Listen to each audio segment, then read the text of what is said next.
ఇక బాపట్ల జిల్లా అద్దంకి పట్టణంలో ఆర్టీసీ డిపోలో నూతన సూపర్ లగ్జరీ బస్సులు ప్రారంభోత్సవం జరిగింది.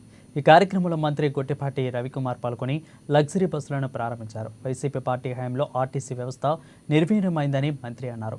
త్వరలోనే అద్దంకి డిపోకు ఏసీ బస్సులను తీసుకొచ్చేందుకు తగు చర్యలు తీసుకుంటున్నట్లు మంత్రి గొట్టిపాటి రవికుమార్ తెలియజేశారు.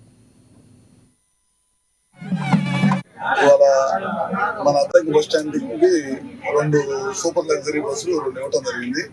ఇవి కాకుండా మరొక 2 కూడా తొందరలోనే వస్తాయి.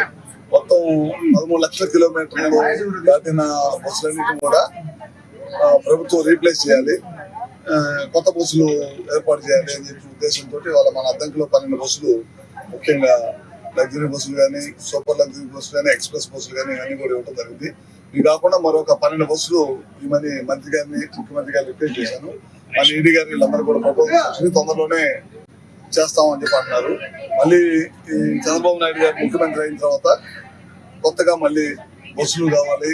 చాలా ఆర్టీసీ నిర్వీర్యం అయిపోయింది గడిచిన 5 సంవత్సరాల్లో. మళ్ళీ గ్రామీణ ప్రాంతాల్లో మళ్ళీ ఆర్టీసీని పూర్వ